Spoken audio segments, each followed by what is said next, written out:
Vote প্রচারে আজ অসমে মমতা। বিজেপি শাসিত রাজ্যের 4টি আসনে প্রার্থী দিয়েছে তৃণমূল। দলীয় প্রার্থী রিপুন ভোরার সমর্থনে শিলচরে জনসভা করবেন তৃণমূল নেত্রী।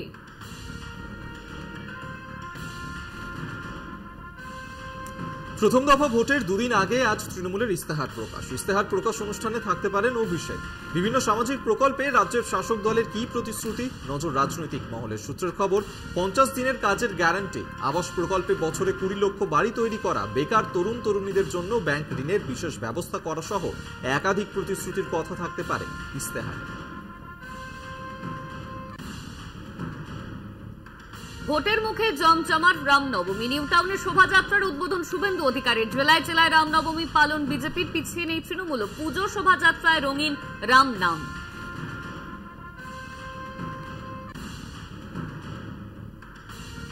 নিউ টাউনে রামনবমীর শোভাযাত্রায় শুভেন্দু অধিকারী নিউ টাউন থেকে সল্ট লেক হয়ে লেক টাউন পর্যন্ত শোভাযাত্রায় উদ্বোধন করেন বিরোধী দলনেতা। রাম মন্দিরে পুজো দিয়ে শোভাযাত্রার সূচনা।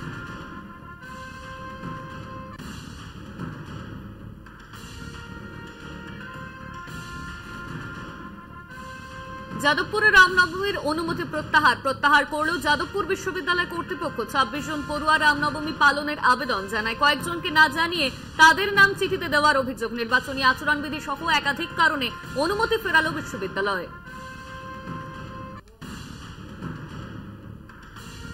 এর আগে র্যাগিং করে একটা গরিব বাড়ির ছাত্রকে মেরে ফেলার পরে যুব মোর্চার প্রতিবাদে আমি গেছিলাম।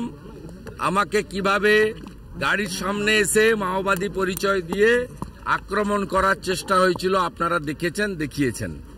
স্বাভাবিকভাবে এই রাষ্ট্রবিরোধী, সংবিধান বিরোধী, ভারত বিরোধী টুকরে টুকরে গ্যাংকে মমতা ব্যানার্জির আশ্রয়ে প্রশ্রয়ে ওখানে পালিত করা হচ্ছে। আর এই কাজে মমতা ব্যানার্জির দোসর হচ্ছে সিপিএম, যাদের ঠাকুরদা, জ্যাঠা, দাদু সবাই চীনে থাকে। মমতা বন্দ্যোপাধ্যায় ক্ষমতায় এসে 2011-তে যখন শুভেন্দু অধিকারী তার সঙ্গে ছিলেন, সেই সময় কিন্তু মমতা বন্দ্যোপাধ্যায় দখলদারি রাজনীতি দেখাননি। যে যাদবপুরে গেলাম, গিয়েই দখল করে নিলাম ছাত্র সংসদ কিংবা শিক্ষকদের সংগঠন দখল করলাম, সেটা দেখাননি। তিনি বলেছিলেন যে যারা এখানে আছে বা যারা থাকবে তাদের মধ্যে গণতান্ত্রিক ভাবেই তারা থাকার দরকার। শুভেন্দু অধিকারী এসব বোঝেন না, জানেন না ভেতরকার অবস্থা। আর একটা কথা, যাদবপুর বিশ্ববিদ্যালয়ে নিঃসন্দেহে আলট্রা লেফট আছে এবং এসএফআই আছে, তারাই নিয়ন্ত্রণ করে ছাত্র সংগঠন, শিক্ষক সংগঠন। এবার উনি কি চাইছেন, গায়ের জোরে একদিন এবিভিপি তো ছিল না ওখানে, এবং বিজেপির কোনো অস্তিত্ব নেই। এবং এখানটাতে যে গায়ের জোর দিয়ে সবকিছু সরিয়ে দেওয়ার মতন, যেটা জেএনইউ মানে জওহরলাল নেহরু বিশ্ববিদ্যালয়, দিল্লি বিশ্ববিদ্যালয় যেটা করেন, সেই তানাশাহি এই পশ্চিমবঙ্গে তো সেই তানাশাহি চলে না। আজকে এটা মানতে হবে যে পশ্চিমবঙ্গে গণতান্ত্রিক পরিবেশ। গর্ববোধ করছি। শুভেন্দু অধিকারী কি জানেন যে যাদবপুর বিশ্ববিদ্যালয় অতি সম্প্রতি ভারত সেরা বিশ্ববিদ্যালয় হিসাবে স্বীকৃত হয়েছে? বাংলার সেরা বিশ্ববিদ্যালয় যাদবপুর বিশ্ববিদ্যালয়, উৎকর্ষের দিক থেকে, মানের দিক থেকে। আর মমতা বন্দ্যোপাধ্যায়ের সরকার যাদবপুর বিশ্ববিদ্যালয়ে কোনো স্থায়ী উপাচার্য দিচ্ছে না, অস্থায়ী উপাচার্য দিয়ে বিশ্ববিদ্যালয় চলছে 11 বছর ধরে। এবং সেই অস্থায়ী উপাচার্যরাও তারাও বিশ্ববিদ্যালয়ে নিয়মিত আসছেন না। যাদবপুর বিশ্ববিদ্যালয়ে কতগুলো শূন্য পদ মমতা বন্দ্যোপাধ্যায়ের কল্যাণে, এবং তারপরেও যাদবপুর বিশ্ববিদ্যালয় সেরা বিশ্ববিদ্যালয়ের শিরোপা পায় শুভেন্দু অধিকারী জানেন? অবশ্য লেখাপড়ার খবর বেশি জানাবার দরকার হয় না, উনি হনুমান চালিসা মুখস্থ করতে বেশি ভালোবাসেন। উনি সেগুলো করুন। যাদবপুর বিশ্ববিদ্যালয়ের ছাত্রছাত্রীরা গবেষণা।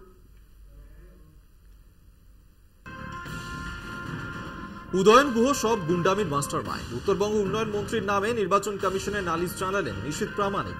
কোচবিহারের বিজেপি প্রার্থী তথা কেন্দ্রীয় স্বরাষ্ট্র প্রতিমন্ত্রীর অভিযোগ, উদয়ন গুহর নেতৃত্বেই তাঁর ওপর 2 বার আক্রমণ হয়।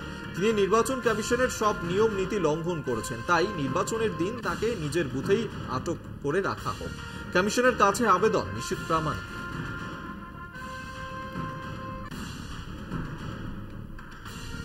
পঞ্চায়েতের পর এবার লোকসভা ভোটেও নজরদারিতে রাজ্যপাল। রাজ্যে প্রথম দফার ভোটে কোচবিহারে যাবেন তিনি। বৃহস্পতিবার কোচবিহারে যাচ্ছেন রাজ্যপাল সিভি আনন্দ বোস। ভোটের দিন ঘুরে দেখবেন এলাকা। কোচবিহার থেকে ভোট নিয়ে নজরদারি করবেন রাজ্যপাল।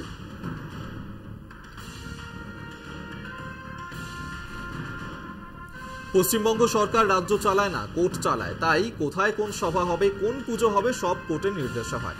রামনবমীর মিছিলে তৃণমূলের আপত্তি নিয়ে এমনটাই মন্তব্য দিলীপ ঘোষের। রামনবমীর মিছিল নিয়ে রাজনৈতিক চাপানুতর অব্যাহত। মিছিল নিয়ে তৃণমূলের যতই আপত্তি থাকুক না কেন, তা নিয়ে মাথা ঘামাতে চায় না বিজেপি। মঙ্গলবার বাংলায় এসে রামনবমীর মিছিল নিয়ে গুরুত্বপূর্ণ বার্তা দিয়েছিলেন প্রধানমন্ত্রী নরেন্দ্র মোদী। এবার সেই বার্তাই শোনা গেল দিলীপ ঘোষের মুখে। বাংলার সরকার রাজ্য চালায় না, কোর্ট চালায়।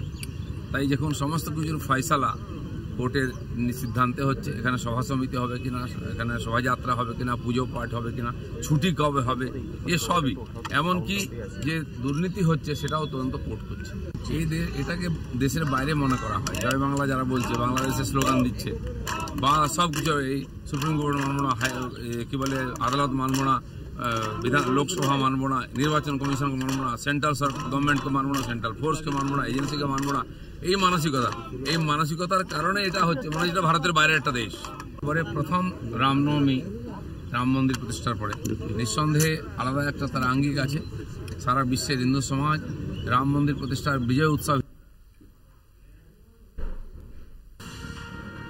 মমতাকে লক্ষ্য করে চোর স্লোগান। জলপাইগুড়ি জনসভা থেকে জিপ টেনে ছিঁড়ে নেওয়ার হুঁশিয়ারি মুখ্যমন্ত্রী মমতা বন্দ্যোপাধ্যায়। শেষ বয়সে এসে চোর চোর স্লোগান শুনতে হচ্ছে। মুখ্যমন্ত্রী রাজনৈতিক সন্ন্যাস নেওয়া উচিত। মমতার পাল্টা দিলীপ ঘোষের। আপনি কিছুই ছেড়তে পারবেন না, জিপ ছিঁড়বেন, সেদিন চলে গেছে। মানুষ এবার সব করে জুতো, লাঠি, ঝাঁটা দেখাচ্ছেন আপনার নেতাদেরকে। এই শেষ জীবন এটাও মমতা ব্যানার্জিকে দেখতে হবে, যে পাপ করেছেন না, আর এই পাপীদের নিয়ে যে রাজত্ব চালাচ্ছেন, তার পরিণাম হচ্ছে তাকে আজকে অসম্মান সহ্য করতে হবে। এর চেয়ে দুর্ভাগ্যের কি হবে? 40 বছর একটা, 45 বছর একজন রাজনীতি করার পরে চোর স্লোগান শুনতে হয় শেষ বয়সে। এর চেয়ে কি সন্ন্যাসী নেওয়া উচিত।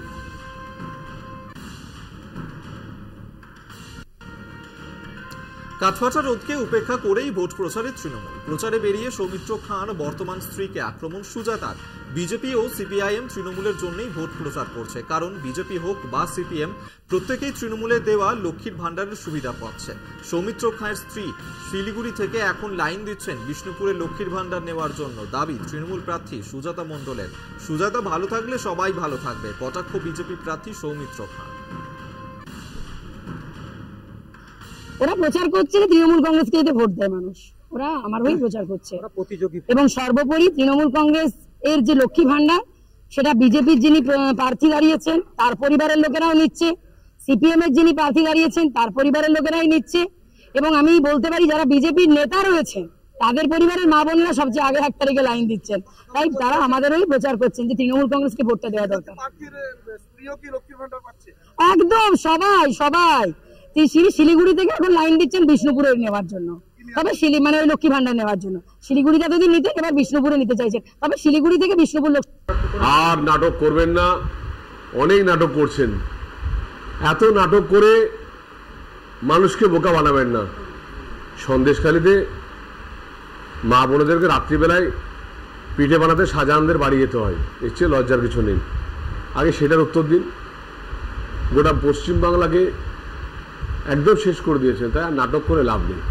আমি শুধু একটা কথাই বলবো, যে আপনি ভালো থাকুন, আপনি ভালো থাকলে সবাই ভালো থাকবে। এত রাগ হওয়ার তো কোনো কারণ নেই। দেবের মুখেও জয় শ্রীরাম স্লোগান। ঘাটালের ঘুষপাতায় রাম মন্দিরে পুজো দিলেন দেব। হেঁটে রামনবমীর শোভাযাত্রায় অংশ নিলেন। হিরণের কটাক্ষের জবাবে বললেন জয় শ্রীরাম।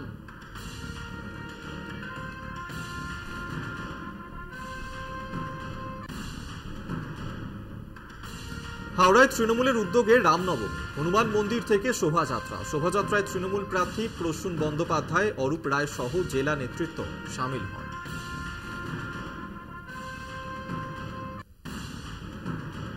ভোটের প্রচারেও ভরসা রাম নাম। উত্তর দিনাজপুরে ইসলামপুরে রামনবমীতে অংশ নিলেন রায়গঞ্জের বিজেপি প্রার্থী কার্তিক পাল।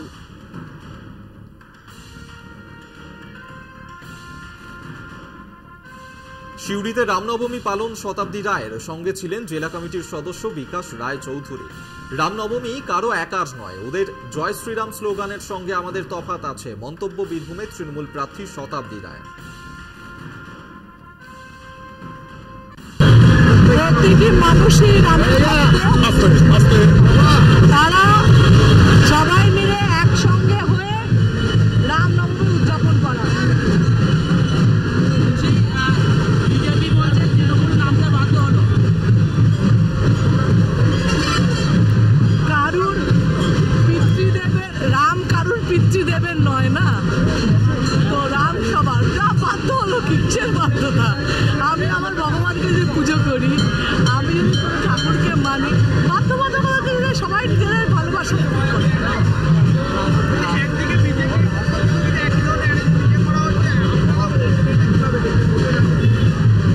আমরা রামকে আমাদের মতো দেখছি, ওরা রামকে মতো দেখছে। যে যার ঈশ্বর সবার যে যেভাবে দেখে তার সেভাবে দেখুন। তফাৎ হচ্ছে আমরা যদি জয় শ্রীরাম বলি, আমরা বলছি জয় শ্রীরাম, এটা হচ্ছে ঠাকুরের নাম জয় শ্রীরাম। ওরা জয় শ্রীরাম, এটা কিন্তু স্লোগান নয়, ওটা কিন্তু ঈশ্বর ডাকা নয়, ওটা হচ্ছে যেটা সেটা আর বললাম না, কিন্তু ভক্তি যদি হয় জয় শ্রীরাম এরকম বলা উচিত। তো জয় শ্রীরাম বলে করে রামকে ডাকিয়ে দিয়ে আমরা রামই বলছি।